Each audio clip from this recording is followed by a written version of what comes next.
Et salut à tous les amis, c'est Dromy, j'espère que vous allez bien. On se retrouve pour le débrief de la game du MSI entre G2 et HLE. Attention, à partir de là, il y aura des spoils, donc si jamais vous n'avez pas vu la game, regardez-la.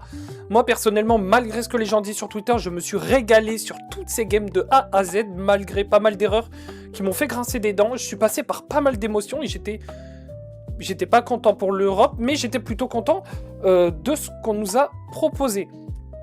Donc, on va passer dans le vif du sujet. Les G2 sont inclinés 3-0 contre HLE. Moi, je pensais à un 80-20 de la part d'HLE. Mais là, en vue des games, c'est un 95-5. G2 n'ont pas pu respirer. Donc, pour la game 1, on va commencer ouverture Vi. Réponse, Séraphine Xin-Zhao. Moi, j'aime bien Séraphine. Pique très tôt comme ça, parce que la Séraphine peut être support, comme elle peut être AD carry. Donc, on ne sait pas du tout où est-ce que cette Séraphine va être. Et là, en draft, c'est ça, cette carte du Joker. Donc là, G2 monte cette carte Joker 1, qui est la Séraphine, qui peut être flex.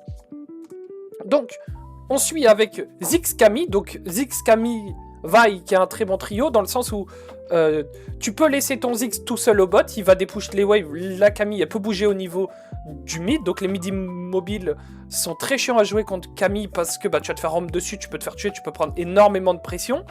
Et même en side, si tu décides de push en side, t'as Vi qui peut te catch, t'as Camille qui peut te catch. Ça peut être follow-up par un R2X, donc d'un coup, le moindre mispose chez G2 peut être puni vraiment très fort avec ce trio-là qui est vraiment violent, je trouve.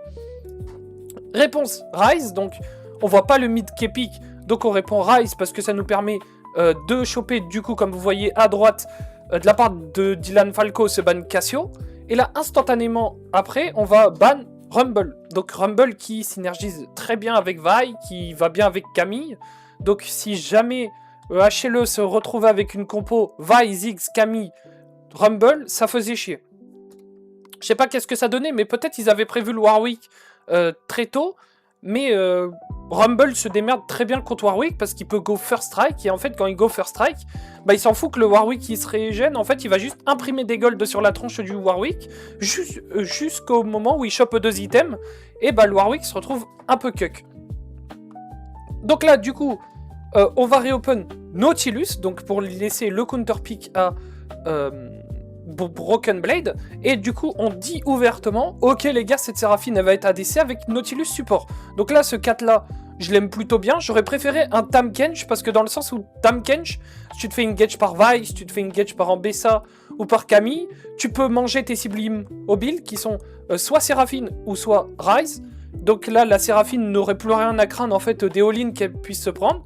Et en fait, mine de rien, ça crée énormément de pression dans le sens où la Vi niveau 6, elle peut pas ligne droite bot comme ça, parce que si jamais la Vi se retrouve bot side, donc elle clear, elle se retrouve bot side, et le Xin clear, il se retrouve top side, si jamais la Vi ne fait rien au bot et que la Séraphine dépush les waves parce qu'elle peut pas presser, elle Tahm-Kench menace de presser pour cancel le play, et au top, il va se passer un play où elle, en Bessa, donc Zeus, va perdre énormément de ressources. Donc en fait, ça fait que ton gameplay, t'es obligé qu'il soit téléguidé. Et si c'est téléguidé que ta Vi, elle va topside perma parce qu'elle peut rien faire bot, du coup, Xin-Zhao renvoie une couche au bot où littéralement il tue ta bot lane. Donc après, on se retrouve avec réponse en Bessa Yone. Donc on a une super compo classique Vi en Bessa, Ziggs, Camille, full engage, où ça va one target et le premier qui se fait choper, il se fait découper. Et Yone dans Ryze c'est fine, c'est pas un free match-up pour Yone, mais c'est pas injouable non plus, parce que dans le sens où Ryze il peut faire des ROI, il peut faire des Séraphins, il peut go bone plating, il peut go... Enfin, c'est vraiment horrible de jouer contre Ryze. Mais dans ce match-up là, Zeka a fait ce qu'il pouvait. Ils ont été even CS, ils étaient à 150 CS contre 150 CS, minute 15, et c'est pas passé grand chose.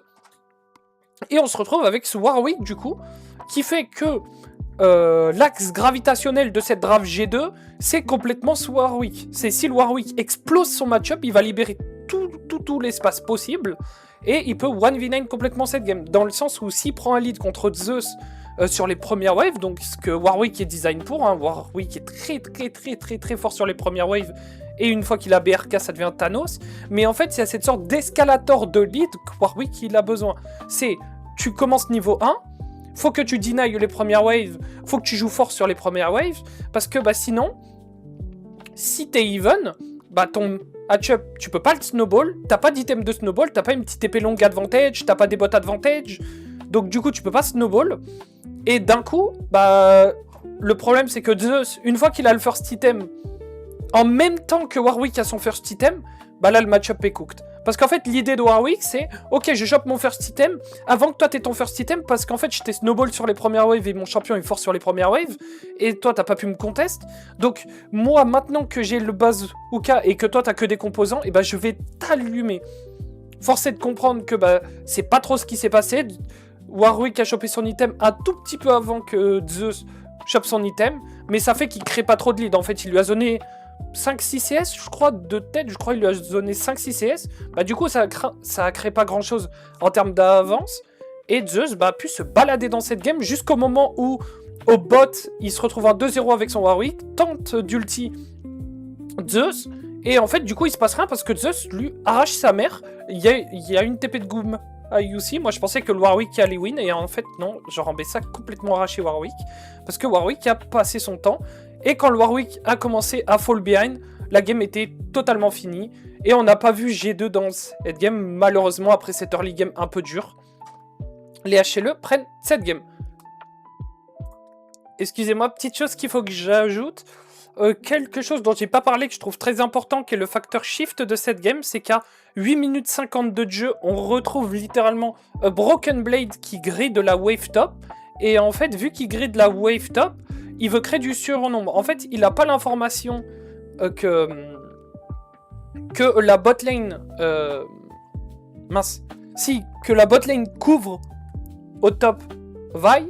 Sauf que du coup, ils se disent, bon bah ok les gars, je pense que c'est un 3v3, venez en déclenche avec Broken Blade, Labrov et Ansama. Et on voit Skewmond directement qui fait une ligne droite, mais le problème de Skewmond, en fait, c'est qu'il a fini Vrace. Et en fait, le truc qu'il fait, c'est que Skewmond est trop loin. Et donc en fait, ils vont déclencher un 3v3 qui a pas de sens avec Broken Blade qui a 400 HP. Mais le problème de ça, c'est que, est-ce que tu veux réellement, avec Nautilus Séraphine, Warwick 400 HP, Skirmish, Vi, Ziggs, Camille, et ben, pas du tout en fait. Parce que l'Ambessa, elle va TP directement. Et ce qui se passe, c'est vu que Skew, il est pas là, et ben la TP d'Ambessa, elle va arriver avant que Skewmond arrive, et littéralement G2 vont se faire wipe, avec un ulti de Vi qui part sur Ansama, il one-shot Ansama, Labrov se fait one-shot, le play est désamorcé par eux, 7 TP de Zeus, Skewmond n'arrive pas à temps, ils prennent ce gros lead, et là c'est là où le moment où, bah, littéralement Broken Blade avec son Warwick ne va plus servir à rien, parce que du coup, HLE prennent beaucoup trop de lead, et le fait que la draft G2 doit faire en sorte que... Broken Blade fasse en sorte que l'early soit toujours dominant pour G2 et le fait que ça ne le soit pas fait que du coup HLE ont une marge de manœuvre pour gagner cette game qui devient beaucoup plus facile. Ok, on est parti sur cette game 2. Donc la game 2, donc classique ban encore des deux côtés sur les 3-3 premiers bans. Donc on va open... ils vont open Jarvan. Donc on va répondre nous Lee Sin Yunara. Donc pour le moment c'est fine, ils ont un OP, nous on a nos deux champions, c'est fine. Ils répondent Lucian Milio, donc Lucian Milio ça veut dire que nous on accepte de handshake le fait de jouer contre Lucian Milio avec Yunara Lulu. Donc là pour le moment, pas grand chose à dire, je suis plutôt content des deux drafts, il n'y a pas grand chose à dire. Et du coup il y aura ban Annie Atrox à gauche, et à droite, ban Akali Victor. Donc le ban Akali qui est pas si mauvais que ça parce que y a pas énormément de CC à droite en fait en termes de support. Il n'y a pas les supports Nautilus, Alistar, les trucs comme ça pour vraiment faire chier Akali. Et la Poppy est ban aussi. Donc on va ban Akali pour empêcher Zeka de toucher sa Akali qui est vraiment stratosphérique sur sa Akali. Probablement l'une des meilleures Akali du monde si ce n'est pas la meilleure Akali. Donc là... on va directement pick Syndra. Donc Syndra qui est, pour ceux qui me connaissent pas, je suis un OTP Syndra. Syndra en blind, pourquoi pas, parce que les counters de Syndra historiques ne sont pas méta en ce moment. Il y a pas, enfin tu peux pas répondre à Syndra Yasuo, Echo, Irelia, Fizz. Donc Syndra globalement s'en sort contre pas mal de champions. Donc là, réponse Anivia. Donc la réponse Anivia à Syndra. Moi, je pensais que c'était pour Syndra, mais en fait, il va se retrouver au top. Et on va envoyer Sylas dans Syndra. Donc Sylas dans Syndra, match-up 50-50. Je dirais même plutôt avantage Syndra qu'à Sylas, mais c'est fine. Et ils envoient la Nivea. Réponse Yasuo au top. Alors, de base, Yasuo dans Nivea, c'est fine. Et au top, ça l'est encore plus. Donc, moi, je me suis dit, ok, là, on est bien. Match-up bot, ça va être peut-être un peu dur en early. Jungle, t'es content. Je pense que t'es content de jouer Lee Sin dans Jarvan dans le pur 1v1, même si tu regardes pas le match-up jungle pour le pur 1v1, mais c'est un indicateur. Mid, faut juste faire attention à un truc, c'est les skirmish, dans le sens où Sylas a des meilleurs skirmish que Syndra, mais Syndra gagne la lane en fait. C'est juste le truc chiant, c'est que si tu fais des 2v2, tu te fais éclater. Là, quand tu regardes la compo HLE, t'as pas envie de faire des 2v2, t'as pas envie de faire des 3v3, parce que ça risque d'être dur. Yasuo dans Nivea, c'est très fine. Surtout au top, où la lane, en fait, elle est très longue. Donc, si vraiment la Nivea fait une grosse connerie, bon, là, c'est Zeus, donc pas trop de conneries. Mais sur les lanes longues, tu peux stacker ton pot mortel et tu peux vite le faire bouffer de la poussière. Alors, cette game, les gars, je vous avoue, elle a été terminée, pour moi, à 6 minutes de jeu, où il y a eu des erreurs. C'était vraiment aberrant. Qu'est-ce qui pourrait se passer pour que la game soit beaucoup trop dure ? Et ben moi, j'étais avec les copains sur Discord et je leur ai dit, les gars, 100%, soit bot se fait kill, ou soit ils vont se faire dive.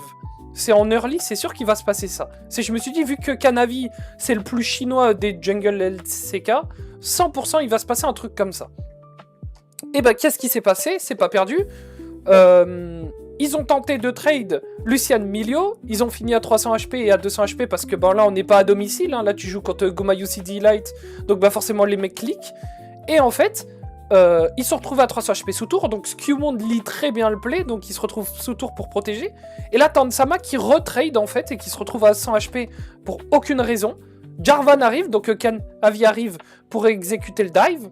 Et avec le Sylas, ça a été tranquille. Zeka a fait quelque chose que je trouve incroyable, et c'est là où je trouve que les meilleures équipes sont vraiment des très bonnes équipes. C'est Zeka a dit, ok, Caps, je vais abandonner une wave, vas-y, crash ta wave, tu peux quasiment me prendre une plate, mais moi, à contrario, je vais tuer ta bot lane, et potentiellement, je tue ton Lee Sin. Donc en fait, si je fais ça, je break la tempo de la game. Toi, ok, t'as un petit lead, mais ta botlane perd énormément d'XP, et cette plate que tu m'as shippé, en fait, petit coquin, on va la retrouver au bot.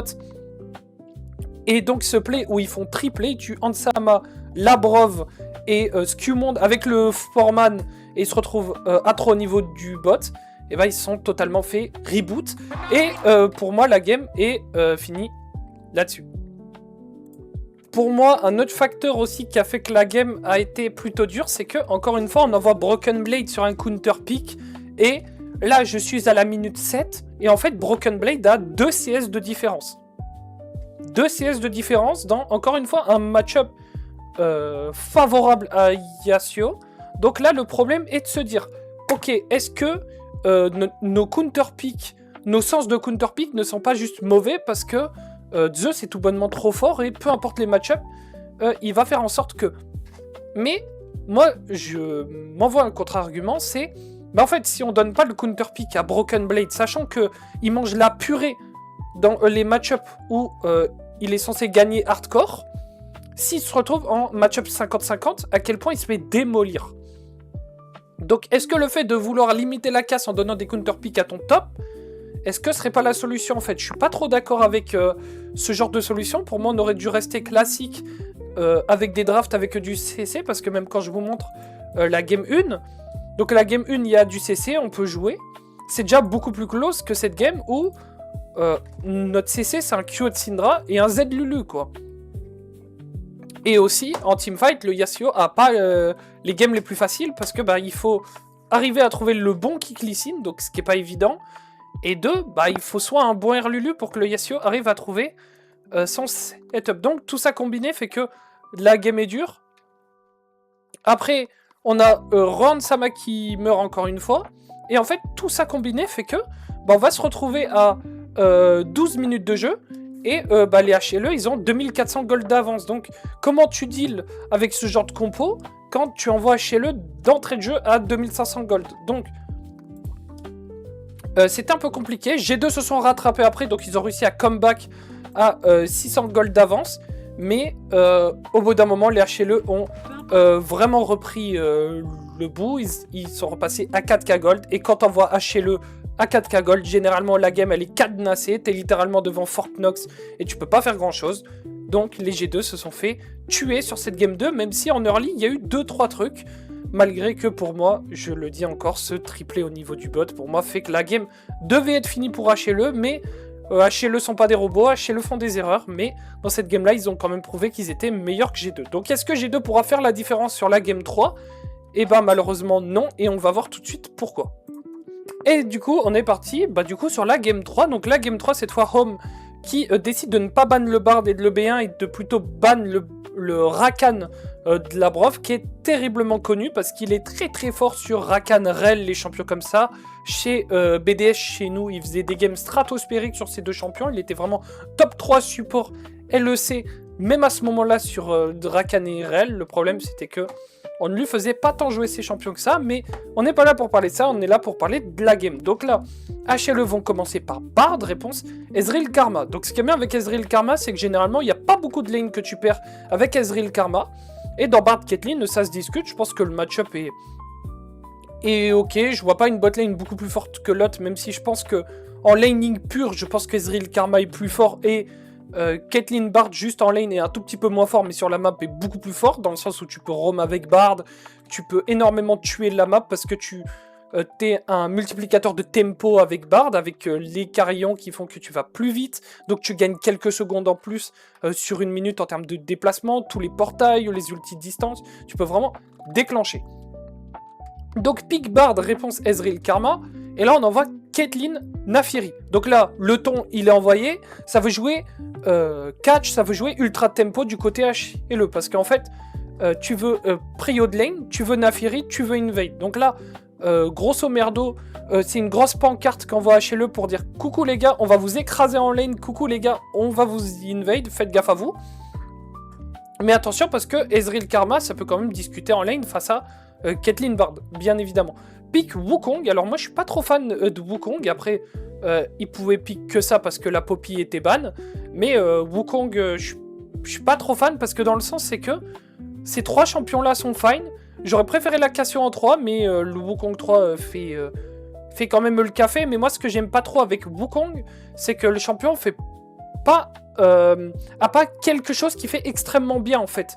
Wukong en termes d'engage, c'est fine, mais ça ne fait jamais ce que fait des Jarvan ou des champions comme ça pour aller vraiment deep, ou même Nocturne, genre Nocturne pour engage, c'est vraiment fou. Et pour recevoir, c'est fine, mais c'est pas l'énorme réception. Et pour les 2v2, c'est fine, mais c'est pas le 2v2 de l'année d'avoir Wukong, quoi.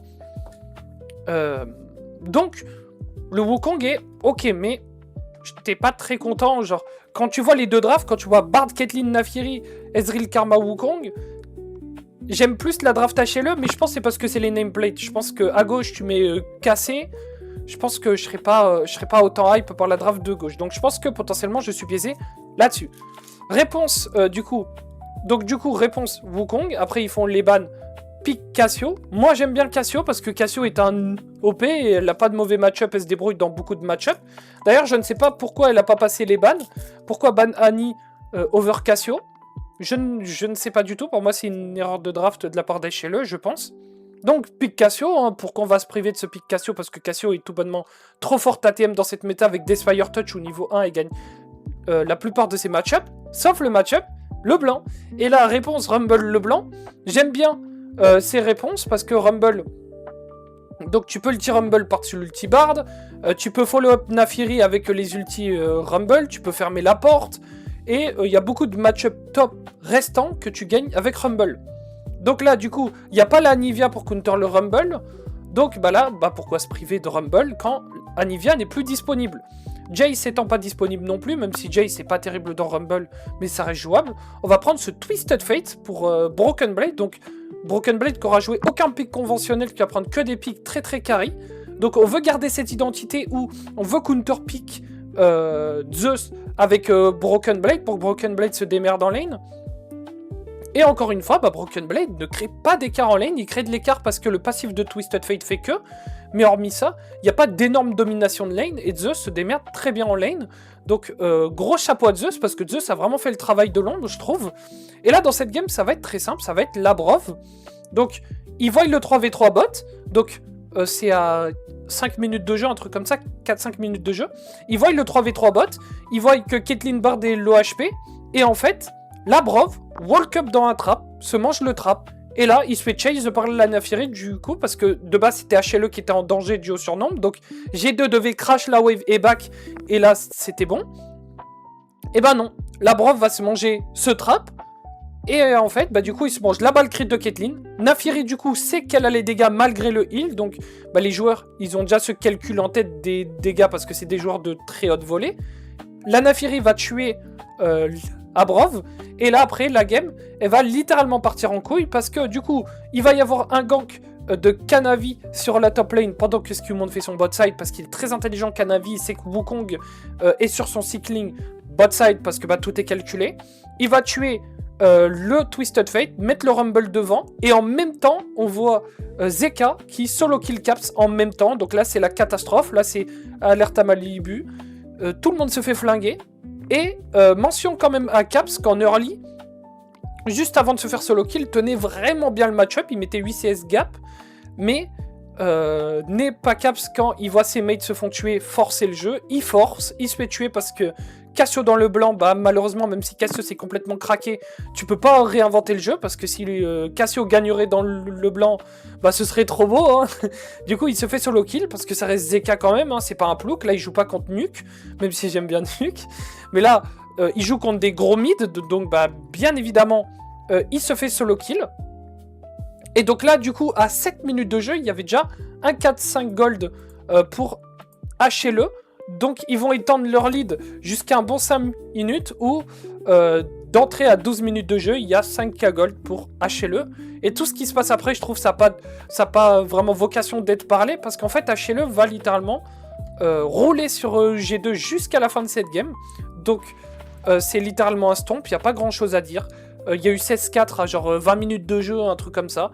Et G2 se sont fait reboot. Donc là, quel est le bilan? Là, il y a énormément de gens qui vont dire bon, G2 était nul, G2 ont gagné contre Top eSport, mais le temps nous a prouvé que Team Secret Whales a mis 3-1 à ce Top eSport, donc est-ce que G2 est vraiment l'équipe auquel on parlait? Alors, moi j'ai deux choses à dire, c'est déjà de 1, je trouve que le Top eSport qui jouait contre le Team Secret Whales était bien plus faible que celui qui jouait contre G2, mais je trouve G2 pas tant ridicule que ce que les gens le disent. Le problème de G2, c'est que quand tu regardes lane pour lane, c'est beaucoup moins fort que l'international. Ils ont une très bonne macro G2, c'est très beau à voir les coulissements qu'ils font sur la map ou même le surnombre qu'ils tentent de créer quand ils overload swap. Mais en fait, le problème est que juste les laners ne tapent pas. Et quand tes laners ne tapent pas, et que les laners en face tapent, tu peux avoir la super macro que tu veux. En fait, HLE, ils ont potentiellement un tout petit peu une meilleure macro, mais pas tant que ça. Mais en fait, juste, ils ont des laners qui cliquent, ils ont des laners qui gap. Et en fait, le fait que Bibi soit fait allumer dans ce BO fait que, du coup, le BO est insoutenable. Tu crées des drafts autour de Bibi, ça ne marche pas. Mais il n'y a pas de quoi s'alarmer non plus. C'est HLE, c'est une très bonne équipe. G2, du coup, va se retrouver en loser bracket. Mais on espère l'espoir européen de remonter ce bracket.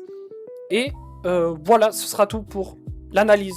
G2 contre HLE, pardon.